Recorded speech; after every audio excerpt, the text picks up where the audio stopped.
Alright, hey guys, welcome back to part 2. You know what, it's not even a part 2. I'm just gonna try to do a YouTube video every day and see how that goes. As you can tell, background gameplay is still Cyberpunk. I'm still doing it, while I talk. But today's video is gonna be about traveling, alright? Traveling, and I don't mean like oh, I went to a nearby town or the nearby state or something like that. I'm talking about international travel, man. And let me tell you, it is some depending on how far you go, it's really exciting and really how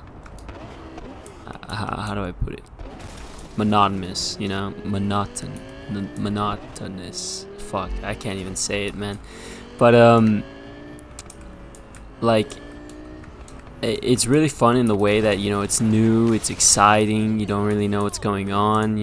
It can be kind of fun like that, and a lot of it is also just sitting around and waiting, like that can be kind of cool too, just sit around and enjoying the atmosphere of where you are. But other times it can be kind of like boring if you've done it for quite a while. My first trip, like long distance, like internationally, was to I want to say Mexico. There we go. It was Mexico. Like U.S. and Mexico is pretty close. So it's not too far, but it is international. So it was by car. I didn't fly over there, but I think traveling by car is quite fun. It's a lot more fun than, I think. All right, this might be a hot topic. I think than the airport. And what I mean by that is, like, in the airport, you only have one area where you can like look at stuff, see stuff, and and that's at the actual airport, not the not like the plane itself. You can't really go around and just look at places in the plane besides the bathroom.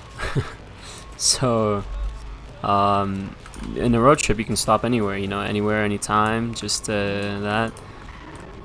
Of course, both are pretty fucking boring, if you're just sitting there for like 10 hours doing nothing but just waiting to get to your destination. But at least when you're on a road trip, you have the ability to, get off and everything. I feel like I'm talking about what everyone already knows. All right, listen.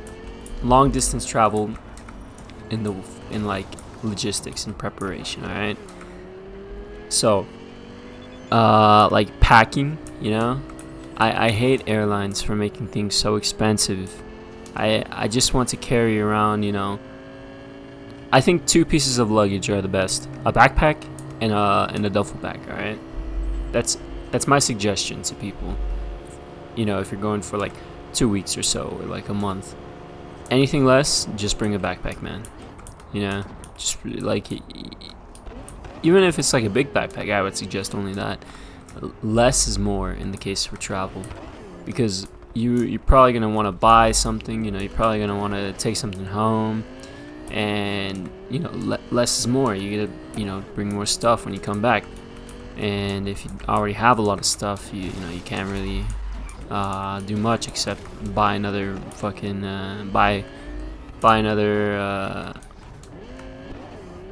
shit, what is it called? We have to buy more luggage space for your ticket. And then preparation, like money wise, time wise, and everything. What time to go, what time not to go. It can be quite the hassle depending if you're well prepared or not. Like for me, when I was going to Europe, I had no debt, I had no kids, I had no responsibilities. All I had was a job, and I quit that, saved all the money I got from that, and just went to go travel. Luckily, I had such a good parents that let me just stay, and live with them. So I didn't really have any trouble coming back, or I didn't really have the stresses of bills or anything like that. So I was just free to do whatever I please. And I honestly, it's really a privilege, because not a lot of people have that, you know. Well off with their parents, and yeah, I'm really happy about that I was able to do that.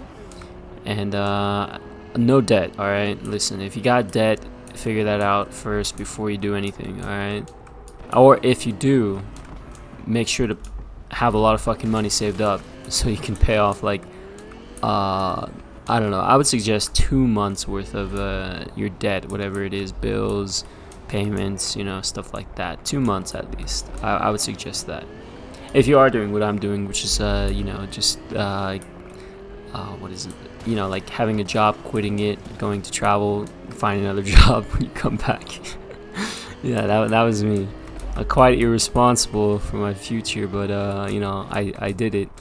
And yeah, I would just suggest that if you do have debt, just to give yourself like 2 months to prepare for, you know, coming back, so you can find a job properly.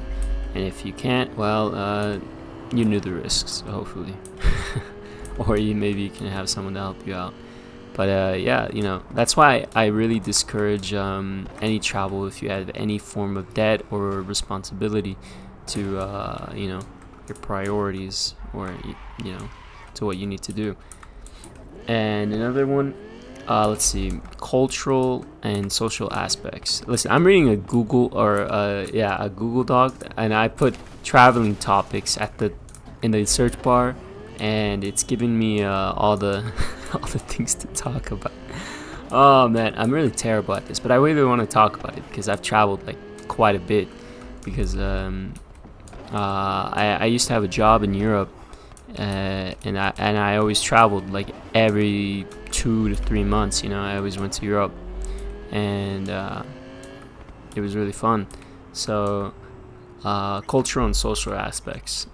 Culturally, it really just depends on where you are and the similarities. Of course, the U.S. and Europe are you know, it's very two different places, but also similar in the way that, you know, most of American, you know, ancestry is, or like, what is it called? Not really ancestry, but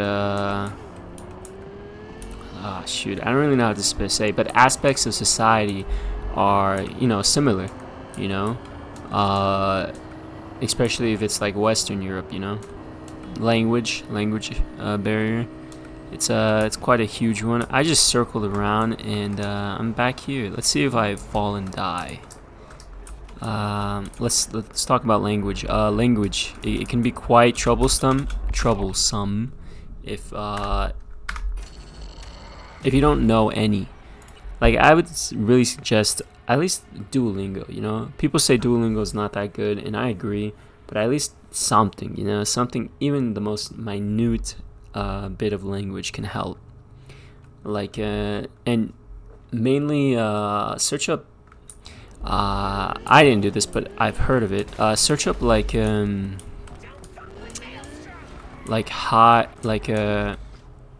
common words to learn before traveling, and those common words will really help you out, you know. Like, where's the store, where's the liquor store, you know. Okay, maybe not that one, but you know, where is things, and how, you know, where and how. I would suggest those words are pretty, you should probably know. And another thing is like, what is it? Weather. Weather. Honestly, if it's winter, I would suggest only one jacket. All right, one jacket I think is enough for wherever you're going, unless it's like Antarctica or some shit. I went to Ukraine in winter, and honestly, one sweater was enough. Not sweater, but jacket. One jacket was enough. I'd say 2 sweaters and a fleece or thermal, you know. And honestly, that's plenty enough. You don't really need to overpack. I feel like a lot of common mistakes first-time travelers have is that overpackingness, over preparation, over preparedness. And honestly, if you live in a snowy place, just base yourself off of that. Like how often do you really change out of that jacket? Like of course unless it gets dirty quite often, but not too much. Maybe fleece, maybe thermals, of course. But yeah, just realize your habits on how often you change and how often things happen. And yeah, and even then, I would really suggest buying clothes at the country you're visiting. It gives a little bit of a background and story to them. And also finding medicine, pharmacies, doctors, anything, extremely helpful. In Ukraine, they have these, in Ukraine it's so easy to find, pharmacies, because it's just a big green, like health pack sign, and it says Anteka, or Apteka, which is I think it's pharmacy or something like this. I think that's what it stands for. But yeah, that's where you get all the your meds, all the things that will help you from dying. And it's really helpful. I would highly suggest you find the word for pharmacy in whatever country you're visiting. And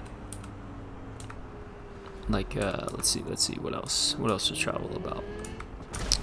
Oh yeah, economics.